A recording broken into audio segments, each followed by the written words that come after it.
সালামু আলাইকুম। আজ আপনাদের সাথে শেয়ার করব চট্টগ্রাম থেকে বান্দরবন ট্যুর।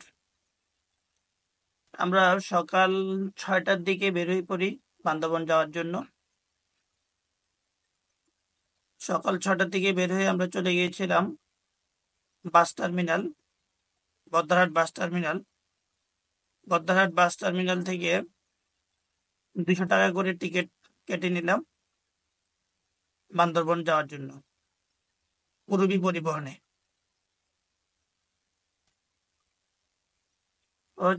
সময় বেশিক্ষণ লাগে না, মোটামুটি ২.৫ ঘন্টা থেকে ৩ ঘন্টার মধ্যেই আপনি চট্টগ্রাম থেকে বান্দরবন পৌঁছে যেতে পারবেন। আমরা ৬:৩০টার বাসে উঠেছিলাম। ৬:৩০টার বাস বরাবর টাইমেই ছেড়ে দিয়েছিল। এটা হচ্ছে নন এসি বাস ছিল এবং রাস্তা অনেক ফাঁকা ছিল, যার কারণে কোনো প্রকার জ্যামজটের সম্মুখীন হতে হয়নি। চলুন দেখতে থাকি বান্দরবনের রাস্তাঘাট।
দেখতে দেখতে আমরা পৌঁছে গেলাম বান্দরবান মেঘলা পর্যটন কেন্দ্র।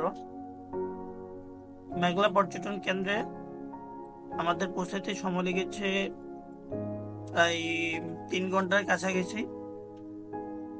যেহেতু 9:30 বাজে আমরা পৌঁছে গিয়েছি, আর হোটেল চেক ইন হচ্ছে আমাদের 11টায়, যার জন্য আমরা নেমেই মেঘলা পর্যটন কেন্দ্রে ঢুকে পড়ি। এবং মেঘলা পর্যটন কেন্দ্রে প্রবেশ ফি হচ্ছে জনপ্রতি 50 টাকা করে।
মেঘলা পর্যটন কমপ্লেক্সের ভিতরে আপনি দেখতে পাবেন এখানে কায়াকিং এর ব্যবস্থা আছে, কেবল কারের ব্যবস্থা আছে এবং ঝুলন্ত ব্রিজ আছে। বেশিরভাগ মানুষ ঝুলন্ত ব্রিজে গিয়ে খুব সুন্দর ছবি নিয়ে থাকে। এটা রাঙামাটিতে একটা ঝুলন্ত ব্রিজ আছে, যেটা খুবই নাম করা। মেঘলা পর্যটন কেন্দ্রের দুই পাশে 2টা ঝুলন্ত ব্রিজ আছে, মাঝখানে লেক আছে। ওই লেকের মধ্যে যদি আপনি কায়াকিং করতে চান, সেক্ষেত্রে আধা ঘন্টার জন্য কায়াকিং এর ফি নিবে হচ্ছে 50 টাকা করে জনপ্রতি। একটা বোটের মধ্যে আপনারা 2 জনও বসতে পারেন, আবার 3 জনের বোটও আছে। তারপরে আপনার কেবল কারের জন্য 50 টাকা করে। এই হচ্ছে মেঘলা পর্যটন কেন্দ্রের বিস্তারিত। আমরা মেঘলা পর্যটন কেন্দ্র থেকে বের হয়ে চলে যাব নীলাচল। একটা রিসোর্ট, আমরা নীলাম্বরী রিসোর্ট নিয়েছিলাম, বুকিং করেছিলাম আগে থেকে, নীলাচল নীলাম্বরী রিসোর্ট। এখান থেকে চলে যাব নীলাচল নীলাম্বরী রিসোর্টে। আশা করি সাথেই থাকবেন। নীলাচল নীলাম্বরী রিসোর্টের আশেপাশে এবং নীলাচল সম্পর্কে সামনের ভিডিওতে আমি ডিটেইলস দেখাবো আপনাদেরকে। সবাইকে ধন্যবাদ। আসসালামু আলাইকুম ওয়া রাহমাতুল্লাহ।